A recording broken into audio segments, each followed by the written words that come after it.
অনুভূতি শব্দকথায় আপনাদের স্বাগতম। ইফরিতের প্রেম পর্ব ১৪৩। ইজার বিয়ে শেষ, এখন বিদায়ের পালা। প্রাসাদের ফটকে দাঁড়িয়ে আছে জাভিয়ান ও ইজা। কায়সার আর আরকান তাদের বিদায় জানাতে আসে। বৃষ্টি থেমে গেছে অনেকক্ষণ আগেই। আরকান জাভিয়ানকে দেখে দীর্ঘশ্বাস ফেলে বলে, দুঃখিত আজ তোমার বিয়েতে এত ঝামেলা হওয়ার জন্য, কিন্তু বিয়ে যখন হয়ে গেছে আজ থেকে ইজা তোমার দায়িত্ব আর তার নিরাপত্তার ভার তোমার ওপর।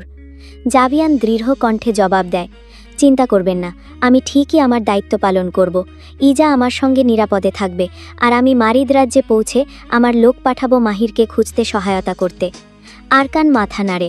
কায়সার ইজার দিকে এগিয়ে এসে তাকে জড়িয়ে ধরে আর বলে, সাবধানে যেও, এসব ঝামেলা শেষ হলে আমি তোমার সাথে দেখা করতে আসব। ইজা বাবার বুকে মুখ লুকিয়ে বলে, মায়ের সাথে দেখা করে গেলে হতো না?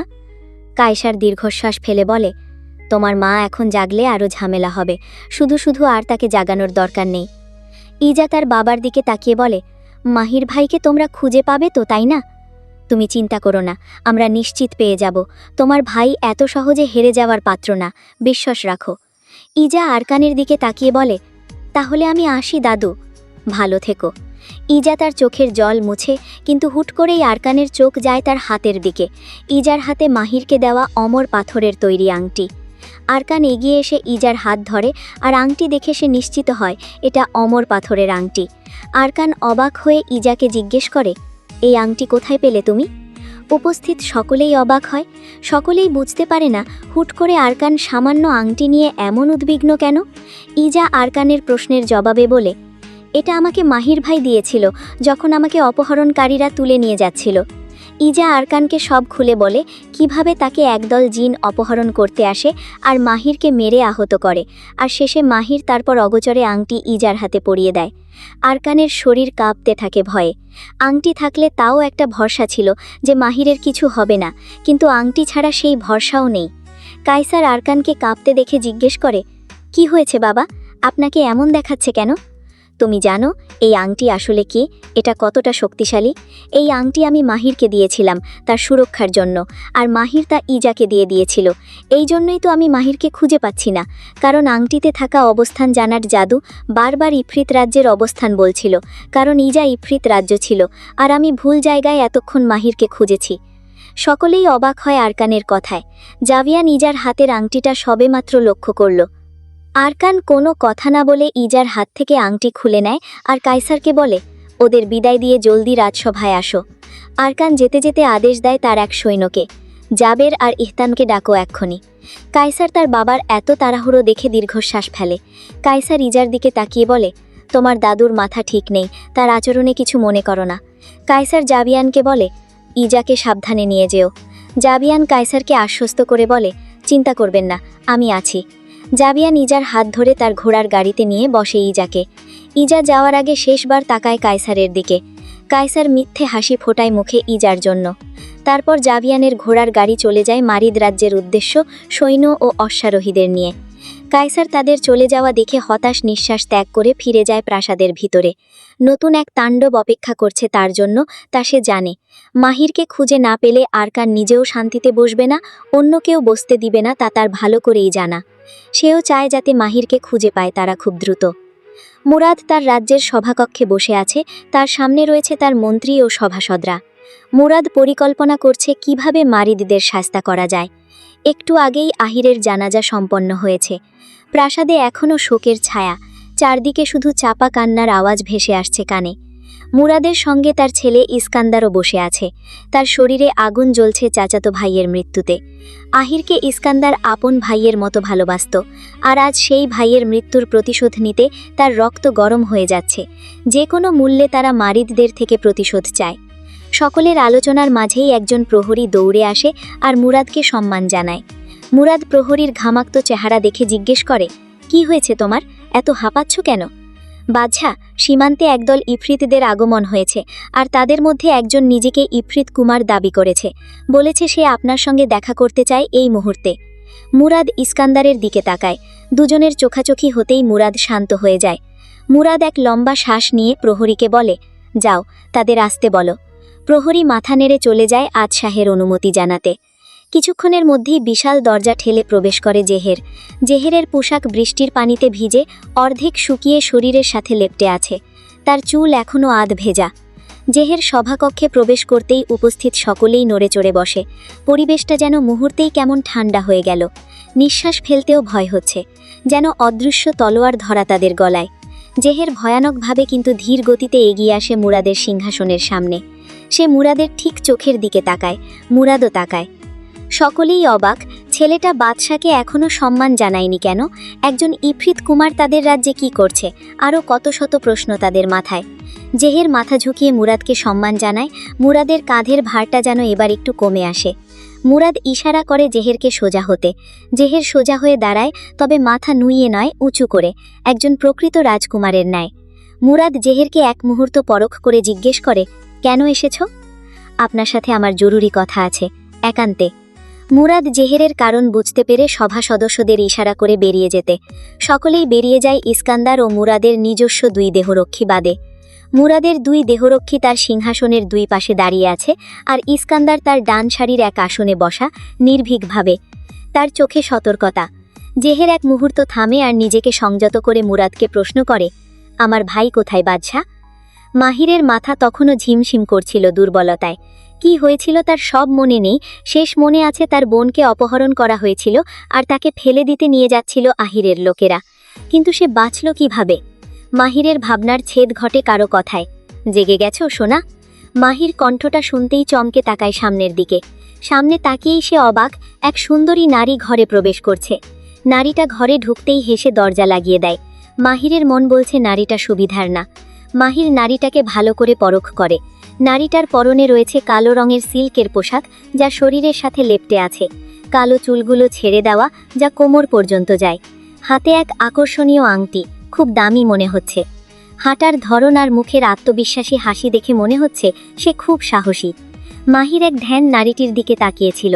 বলা যায় চেষ্টা করছিল বোঝার নারীটি আসলে কে। তখনই নারীটি মাহিরের সামনে তুড়ি বাজায়। কোথায় হারিয়ে গেলে? মাহির হুঁশে ফিরে আসে আর সাথে সাথে বিছানা থেকে উঠে দাঁড়ায়। আমি কোথায়? আর তুমি কে? এটা কোন জায়গা? আমি এখানে কি করছি? মাহিরের একসঙ্গে এত প্রশ্ন শুনে নারীটি হাসে।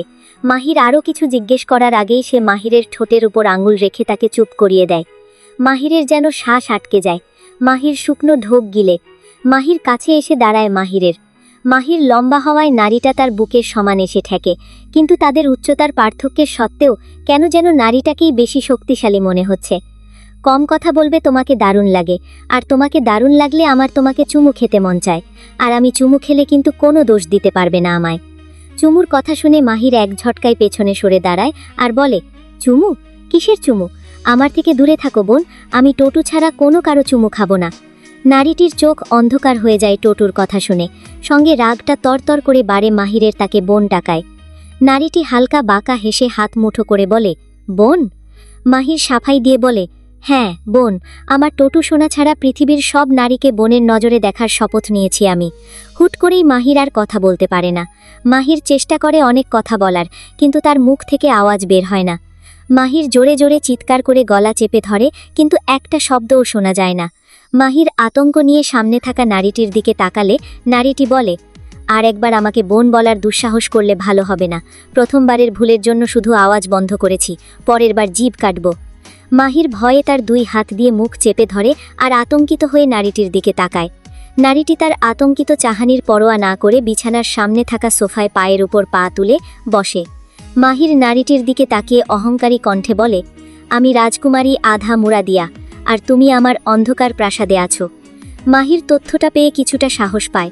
মাহির কিছু একটা জিজ্ঞেস করতে যায়, কিন্তু আওয়াজ বের হয় না। আধা বিরক্তিতে চোখ তাকায় মাহিরের দিকে। এরপর তুড়ি বাজায়। তুড়ি বাজাতেই মাহিরের গলায় স্বর ফিরে পায় মাহির। মাহির নিজের আওয়াজ শুনে খুব খুশি হয়, যেন মাছকে আবারও জলে ফিরিয়ে দেওয়া হলো। মাহির আধাকে দেখে গলা খাকারি দেয় আর নিজেকে সংযত করে বলে, আমি রাজকুমার আহিয়ান মাহির, ইফরিত।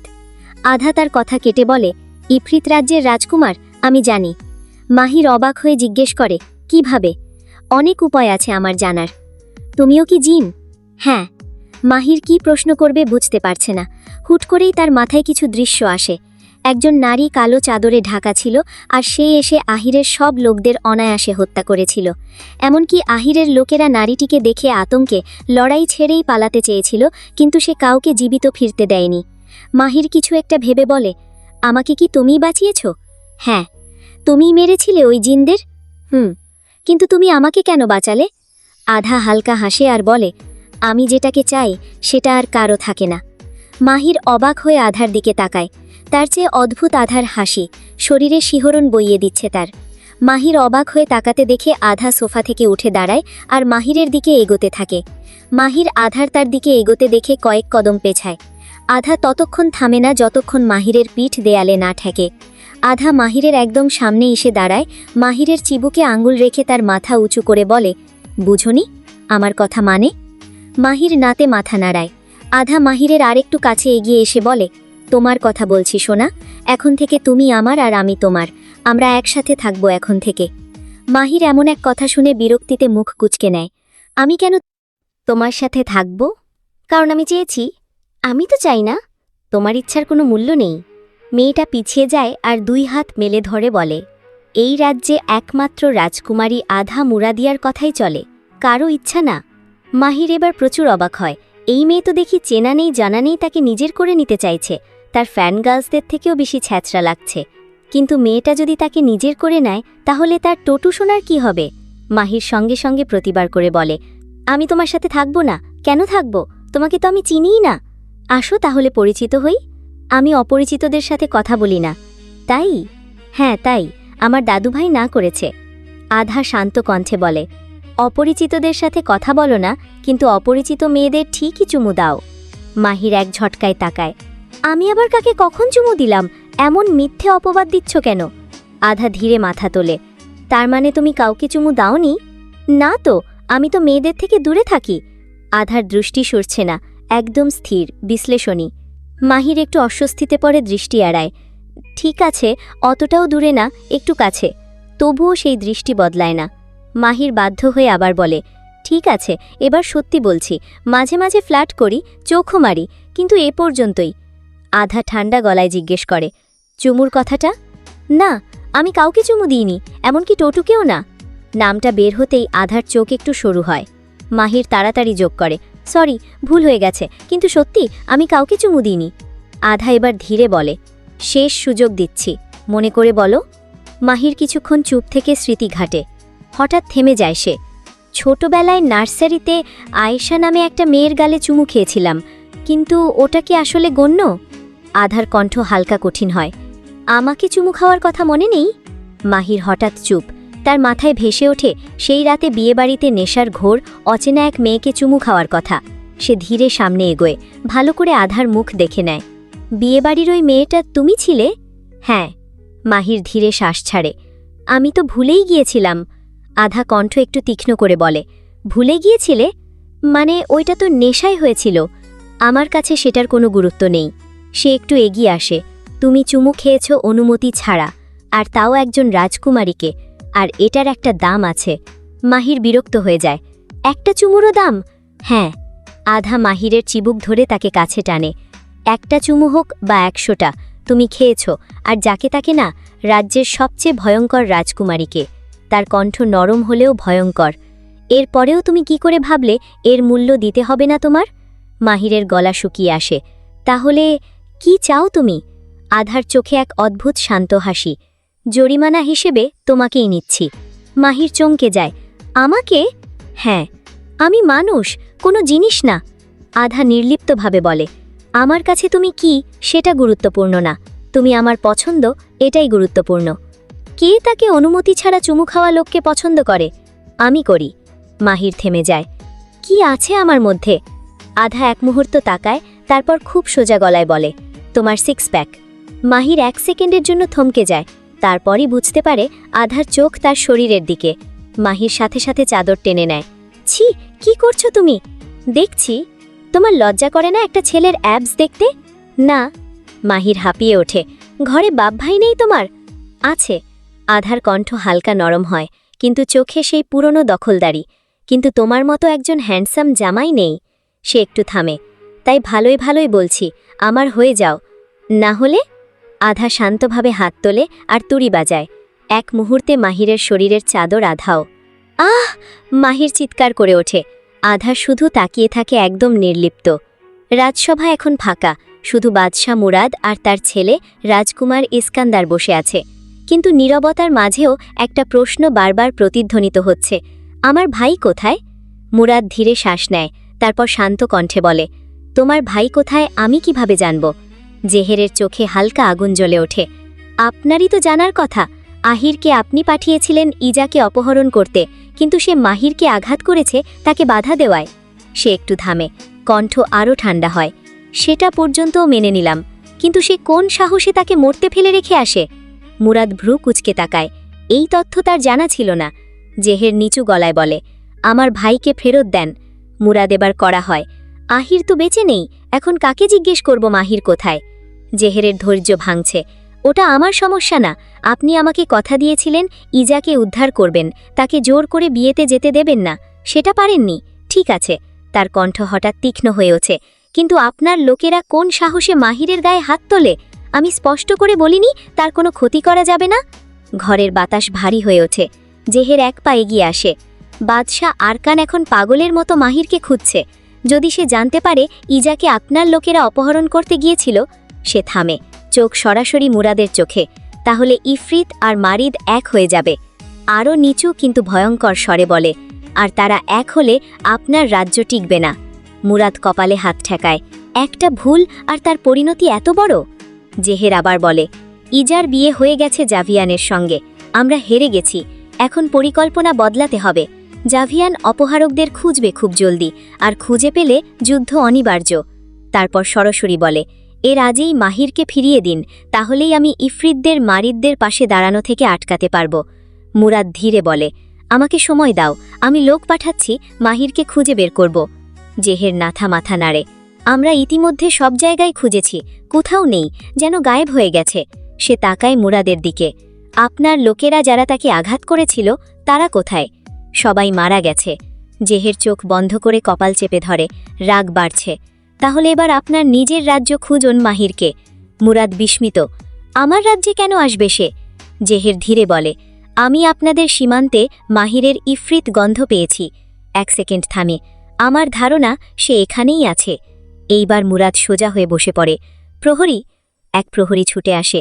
সেনাপতিকে ডাকো, পুরো রাজ্য খুঁজে ফেলো, 1 ইঞ্চিও বাদ যাবে না। দেখো রাজকুমার মাহিরকে পাও কিনা। প্রহরী চলে গেলে মুরাদ গভীর চিন্তায় ডুবে যায়। হঠাৎ তার মাথায় কিছু একটা আসে। সে ইস্কান্দারের দিকে তাকায়। তোমার বোন কোথায়? আহিরের জানাজায়ও দেখিনি। ইস্কান্দার থমকে যায়। জানি না, আমিও দেখিনি। মুরাদের চোখে সন্দেহ জ্বলে ওঠে। প্রহরী, গিয়ে দেখে আসো রাজকুমারী কোথায়।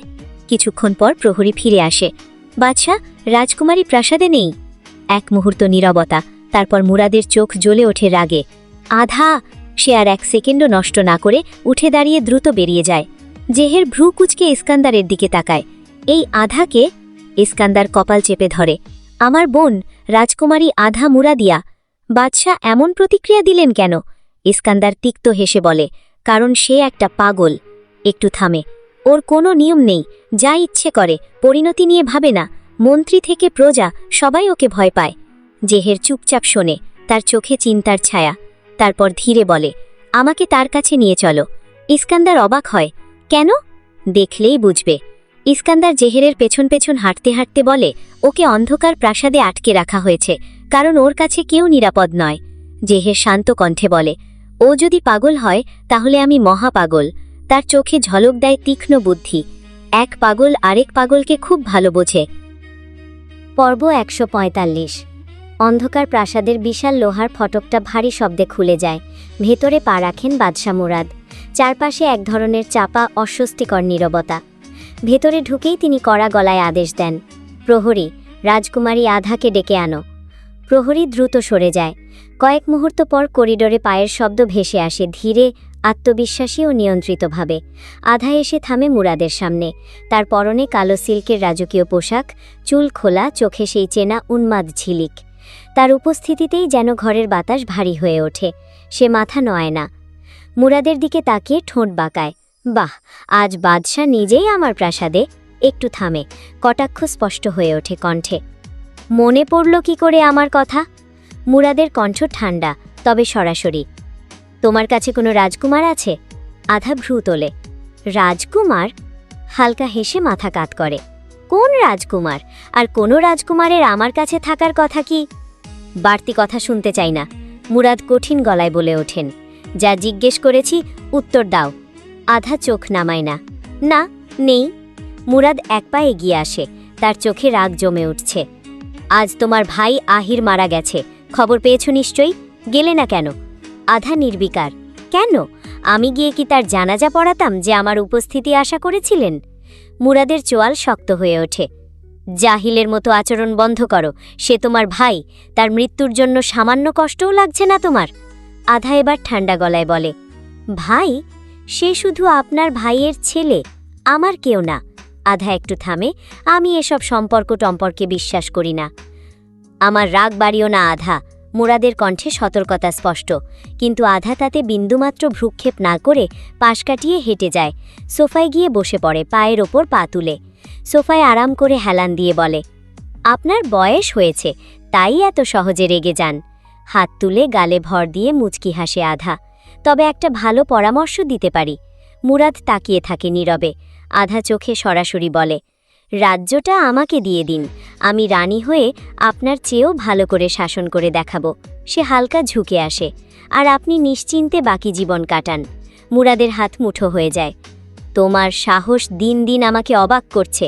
আমি বেঁচে থাকতে আমার কাছ থেকেই রাজ্য চাইছ? আধা কাঁধ ঝাঁকায়। আপনার ভাগ্য ভালো, আমি চাইছি, কেড়ে নিচ্ছি না। আমার রাজ্য কোনোদিনও তোমার হবে না। না হলে নাই। হালকা হাসে সে। আমি কি পাগল নাকি আপনার রাজ্যের জন্য? আধা চোখ শুরু করে বলে, তবে আফসোস করা উচিত, আপনার একজন যোগ্য রানী হারাচ্ছেন। মুরাদের ধৈর্য শেষের দিকে। আধা আবার খোঁচা দেয়, তাছাড়া আহির তো মারা গেছে, এবার কি আপনার সেই গর্ধব ছেলেকে রাজ্য দেবেন? আধা ঠোঁট বাঁকায়। তাহলে আগে ভাগেই সমবেদনা রইল, ওর দ্বারা রাজ্য চালানো সম্ভব না। মুরাদ দাঁতে দাঁত চেপে বলে, সে বোকা না, সে শুধু ভালো মনের, যা তোমার নেই। আধা হালকা হাসে। ভাগ্যিস নেই। ভালো মনের বোকা হওয়ার চেয়ে খারাপ মনের চতুর হওয়া অনেক ভালো। ঘরের বাতাস আরও ঠান্ডা হয়ে যায়। মুরাদ এবার নিজেকে সামলে নেয়, কণ্ঠ নিচু কিন্তু ভয়ঙ্কর। তোমার সাথে কথা বাড়ানোর সময় নেই আমার। মুরাদ সরাসরি তাকায় আধার দিকে। শেষবার জিজ্ঞেস করছি, রাজকুমার মাহির কি তোমার কাছে? এক মুহূর্তের বিরতি। আধা বিন্দুমাত্র দেরি না করে বলে, না। মুরাদ সাথে সাথে গর্জে ওঠে, প্রহরী! প্রহরী ছুটে আসে আর মুরাদকে সম্মান জানায়। পুরো প্রাসাদ তল্লাশি করো, 1 ইঞ্চিও বাদ যাবে না। কোনো মানুষ পাওয়া যায় কিনা খুঁজে দেখো। জি বাদশাহ। প্রহরী দ্রুত বেরিয়ে যায়। মুরাদ আবার আধার দিকে তাকায়, চোখে হুমকি স্পষ্ট। যদি এই প্রাসাদে কোনো মানুষ পাই, তোমার জন্য খুব খারাপ হবে আধা। আধা একদম শান্ত স্বরে বলে, এই প্রাসাদে এত বছর বন্দি থাকার চেয়েও খারাপ আর কি হতে পারে? তবে আমিও দেখতে চাই আপনি কি শাস্তি দেন। তার ঠোঁটে ধীরে ধীরে এক ভয়ঙ্কর হাসি ফুটে ওঠে। অবশ্য দেখব তখনই, যখন আপনি কাউকে খুঁজে পাবেন। এরপর সে শব্দ করে হেসে ওঠে। সেই হাসি দেওয়ালে প্রতিধ্বনিত হয় আর মুরাদের ভেতরের রাগকে আরও উস্কে দেয়। মুরাদ অস্থির হয়ে কক্ষ জুড়ে পায়চারি করছিলেন। তার ভারী পায়ের শব্দে যেন পরিবেশ আরও ভারী হয়ে উঠছিল। ঠিক তখনই দরজার সামনে এসে থামে এক প্রহরী। সে মাথা নত করে বলে, বাদশাহ, প্রাসাদের কোথাও কোনো মানুষ পাওয়া যায়নি। এক মুহূর্ত নীরবতা। আধা মাথা নিচু করে ধীরে হেসে ওঠে। সেই হাসি খুব জোরে নয়, কিন্তু কেমন যেন খোঁচা দেওয়া, বিদ্রূপে ভরা। মুরাদের দৃষ্টি সাথে সাথে গিয়ে পড়ে তার ওপর। তার চোখে সন্দেহ স্পষ্ট। সে জানে এই ঘটনার সঙ্গে আধার সম্পর্ক আছে, কিন্তু প্রমাণ নেই, আর প্রমাণ ছাড়া সে কিছুই করতে পারবে না। আধা মুখ তুলে তাকায় তার দিকে, ঠোঁটে হালকা বাঁকা হাসি। বাদশার বিশ্বাস হলো না নাকি? একটু থামে, কণ্ঠে মৃদু অহংকার। নিজে গিয়ে আরেকবার খুঁজে দেখবেন কি? মুরাদের চোয়াল শক্ত হয়ে ওঠে। রাগ চেপে ধরে বলে, এইবারের মতো তোমাকে ছেড়ে দিলাম। তার কণ্ঠ নিচু কিন্তু হুমকিতে ভরা। কিন্তু মনে রেখো, তুমি বেশি দিন আমার থেকে এসব লুকিয়ে রাখতে পারবে না। কথাটা বলেই সে ঘুরে ভারী বড় বড় পদক্ষেপে কক্ষ থেকে বেরিয়ে যায়। তার চলে যাওয়ার শব্দ মিলিয়ে যেতেই নীরবতা নেমে আসে। আর তারপর আধা হেসে ওঠে। এইবার তার হাসি খোলা, নির্ভার, কিন্তু ভেতরে লুকিয়ে আছে এক অদ্ভুত উন্মাদনা। সে ধীরে নিজেই নিজেকে বলে, আহ বোকা বাবা। আধা মাথা সামান্য কাত করে বলে, আপনি কি সত্যিই ভাবেন আধা থেকে তার জিনিস কেড়ে নিতে পারবেন? তার চোখে ঝলক দেয় সেই পরিচিত পাগলামি। আপনি যদি চলেন ডালে ডালে, সে ঠোঁট বাঁকায়, আমি চলি পাতায় পাতায়। কথাটা শেষ হতেই হঠাৎ আরেকটা কণ্ঠ ভেসে আসে, শান্ত স্থির কিন্তু ধারালো। আর তুমি যে পাতায় চলো সেই গাছটাই আমার, রাজকুমারী। আধা মুহূর্তেই থেমে যায়, তার দৃষ্টি ধীরে ধীরে ঘুরে যায় দরজার দিকে। দরজার ছায়ায় দাঁড়িয়ে আছে জেহের, তার চোখ স্থির, সরাসরি আধার দিকে। মুখে কোনো হাসি নেই, কোনো রাগও না, শুধু হিসেবেই নীরবতা। আধার চোখ হঠাৎ অন্ধকার হয়ে আসে। দরজার কাছে দাঁড়িয়ে আছে জেহের, তাকে চিনতে 1 সেকেন্ডও লাগে না আধার। ইফরিত রাজ্যের সবচেয়ে ভয়ঙ্কর রাজকুমার, যার নাম শুনলেই অনেকে কাঁপে। শক্তি সীমাহীন, আর তার থেকেও ভয়ঙ্কর তার বুদ্ধি। আধা মাথা একটু কাত করে তাকায় তার দিকে, চোখে কৌতূহল, ঠোঁটে হালকা বাঁকা হাসি। জেহের ধীর পায়ে ভেতরে ঢোকে, তার চলনে কোনো তাড়াহুড়ো নেই, কিন্তু প্রতিটা পদক্ষেপে চাপা হুমকি। কালো পোশাক, ভেজা চুল শুকিয়ে গেছে, কিন্তু এখন কিছুটা জল রয়েই গেছে। তার পেছনে দাঁড়িয়ে ইস্কান্দার। ইস্কান্দারকে দেখেই আধা নিজের ভেতরের তীব্র প্রতিক্রিয়াটা চেপে ফেলে। সে সোফায় বসা অবস্থাতেই সোজা হয়ে বসে, উঠে দাঁড়ানোর প্রয়োজন মনে করে না। আধা ধীরে বলে, তোমাকে কেউ শেখায়নি অনুমতি ছাড়া কারো কক্ষে ঢোকা ঠিক না?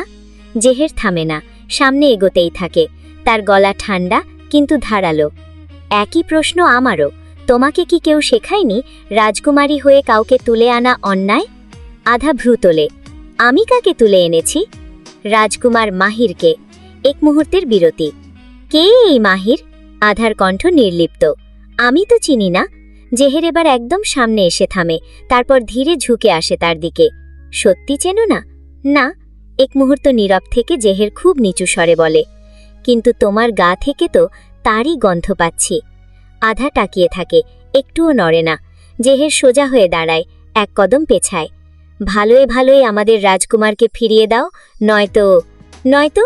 আধার ঠোঁট বাঁকায়। জেহের হালকা হাসে, সেই হাসিতে উষ্ণতা নেই, আছে বিপদ। নয়তো আমি নিজেই নিয়ে যাব, আর আমি নিলে কি হবে সেটা তুমি দেখতে চাইবে না। সে একটু ঝুঁকে আসে আবার। আমি ভালো না রাজকুমারী, আর নারী বলে ছাড়ও দেই না। আধা ঠান্ডা চোখে তাকায়। ভয় দেখাচ্ছ?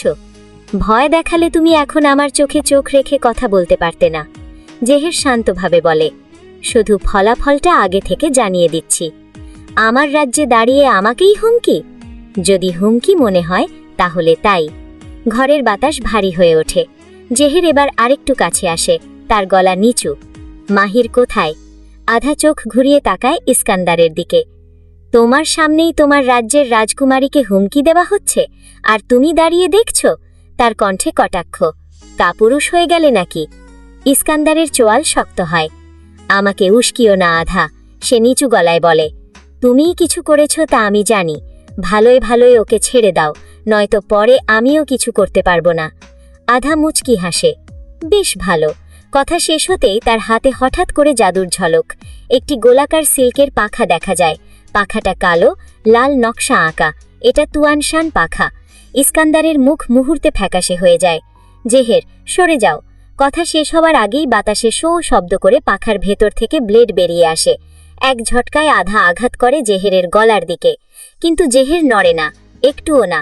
শুধু 2 আঙ্গুল তুলে পাখার ধারালো ব্লেডটাকে মাঝপথে আটকে ফেলে, ধরেই রাখে। আধার চোখে এক ঝলক বিস্ময়। জেহের ধীরে হাসে। বলেছিলাম না আমি অন্যদের মতো না? আধা টান দিয়ে পাখাটা ছাড়িয়ে নেয়, আবার আঘাত করে। এইবার জেহের সরে যায় পিছিয়ে, কিন্তু এখনো পাল্টা আঘাত করে না, শুধু এড়িয়ে যায়। তুমি ভুল জিনের সাথে খেলছো আধা। আমি চাইলে এখনই তোমাকে মাটিতে মিশিয়ে দিতে পারি। সে 1 পা এগোয়। তবু জিজ্ঞেস করছি, আমার ভাই কোথায়? আধা সোজা তাকিয়ে বলে, সে আমার। আরও নিচু স্বরে, আমি তাকে দেব না। জেহেরের ঠোঁট ধীরে বাঁকে, সে মাথা একটু ঘুরিয়ে ইস্কান্দারের দিকে তাকায়। শুনলে, তোমার বোনের কাছেই আছে মাহির, সে স্বীকার করল। ইস্কান্দার চুপ, তার সন্দেহ এখন নিশ্চিত। এবার সে আর এগিয়ে আসে না। 2 দানবের মাঝখানে দাঁড়ানোর কোনো ইচ্ছা তার নেই। আধা এবার বুঝুক তার কর্মফল। আজকের গল্পটি আপনাদের কেমন লাগলো? ভালো লাগলে লাইক, কমেন্ট, শেয়ার, সাবস্ক্রাইব করে পাশে থাকবেন। আবার দেখা হবে পরবর্তী ভিডিওতে। টাটা।